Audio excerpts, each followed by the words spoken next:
సుమన్ టీవీలో మీ personal and business promotions కోసం కింది నెంబర్కి కాంటాక్ట్ చేయండి. Hi hello welcome to Suman TV. నేను మీ అమర్నాథ్. ప్రజెంట్ మనం విశాఖపట్నం భీమిలి నియోజకవర్గంలో అయితే ఉన్నాము. సో ఈరోజు మనం ముందున్న guest doctor Neelima MBBS MD, public health specialist, అలానే న్యూట్రిషన్ కోచ్ కూడా. సో అందరికీ హెల్త్ పరంగా చాలా సందేహాలు ఉంటాయి. ఇటువంటి సందేహాల కోసం మనతో డిస్కస్ చేయడానికి ఈరోజు మన ముందున్నారు నీలిమ గారు. వెల్కమ్ టు సుమన్ టీవీ అండి.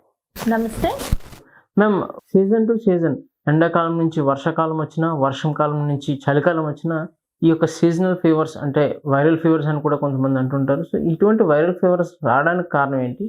ఒకవేళ వస్తే వెంటనే తగ్గాలంటే ఎటువంటి ప్రికాషన్స్ తీసుకోవాలి? రాకుండా ఉండాలంటే ఏం చేయాలి? సో ఈ వైరల్ ఫీవర్స్ అంటే ఏంటంటే ఇప్పుడు మనకి సమ్మర్ అయిన వెంటనే ఇప్పుడు మనకి రెయినీ సీజన్ అనేది వస్తుంది. సో ఆ టైంలో మనకి ఏంటవుతుంది అంటే టెంపరేచర్ అనేది సడన్ గా డిప్ అయిపోద్ది అనమాట.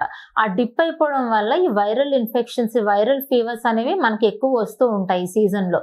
సో వైరల్ ఇన్ఫెక్షన్స్ అనేవి మనకి 3 రకాలుగా వస్తాయి అనమాట. సో ఒకటి ఏంటంటే గాలి ద్వారా డ్రాప్లెట్స్ అంటారు, డ్రాప్లెట్ ఇన్ఫెక్షన్ అంటారు. ఎయిర్ బోర్న్ రూట్ వల్ల రావచ్చు. ఫర్ ఎగ్జాంపుల్ కామన్ కోల్డ్ కానీ, ఇన్ఫ్లుయెన్జా కానీ, హ్యూమన్ ఇన్ఫ్లుయెన్జా కానీ రావచ్చు.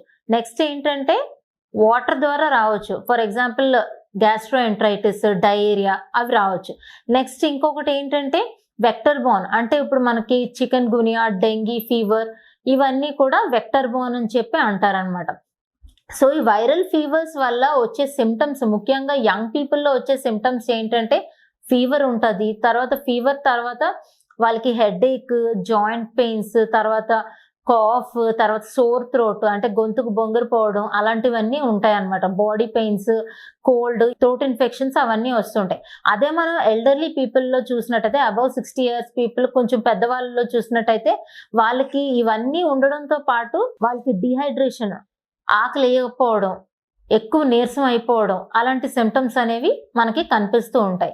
సో ఈ వైరల్ ఫీవర్స్ రాకుండా ఉండడానికి మనం ఎలా జాగ్రత్త పడవచ్చు అంటే, సో ఒకవేళ వచ్చిన తర్వాత మనం ఏం చేయొచ్చు అంటే ఓవర్ ద కౌంటర్ డ్రగ్స్ ఉంటాయి. సపోజ్ క్రోసిన్, పారాసెటమాల్ అవి తీసుకోవచ్చు. మెయిన్ ఇంపార్టెంట్ థింగ్ ఏంటంటే రెస్ట్ బాగా తీసుకోవాలి, ఫ్లూయిడ్స్ బాగా తీసుకోవాలి, తర్వాత హైజీనిక్ ప్రాక్టీసెస్ బాగా ప్రాక్టీస్ చేయాలి. నెక్స్ట్ ఇంకొకటి ఏంటంటే బాడీకి లూప్ వామ్ వాటర్ తోని మనము బాత్ చేయాలన్నమాట.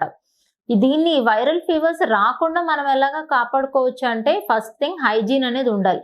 మనం ఉంటున్న ఇల్లు శుభ్రంగా ఉండాలి, మన సరౌండింగ్స్ శుభ్రంగా ఉంచుకోవాలి, హ్యాండ్ వాషింగ్ చేసుకోవాలి. మనం ఫుడ్ ప్రిపేర్ చేయకముందు, తర్వాత టాయిలెట్ వాడిన తర్వాత, లేదా యూరినేషన్ కానీ అది వాడిన తర్వాత మనము హ్యాండ్ వాషింగ్ అయితే కంపల్సరీగా చేయాలి.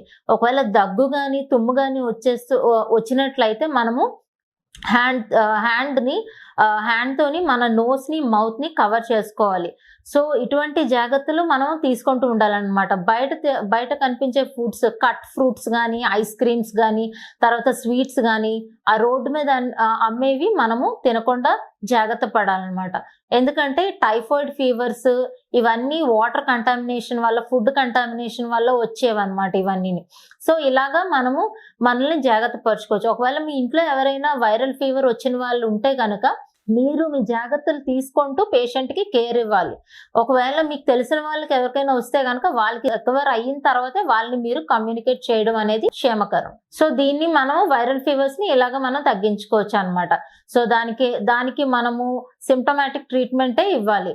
సో ఎక్కువ ఫ్లూయిడ్స్ వాడడము, తర్వాత ఎక్కువ బెడ్ రెస్ట్, ఎనఫ్ నిద్ర ఉండడము అనేది చాలా important. At least 6 to 7 hours sleep అయితే మాత్రం కంపల్సరీగా అయితే ఉండాలి. దాన్ని బట్టి మనం వైరల్ ఫీవర్ ని చాలా వరకు తగ్గించవచ్చు.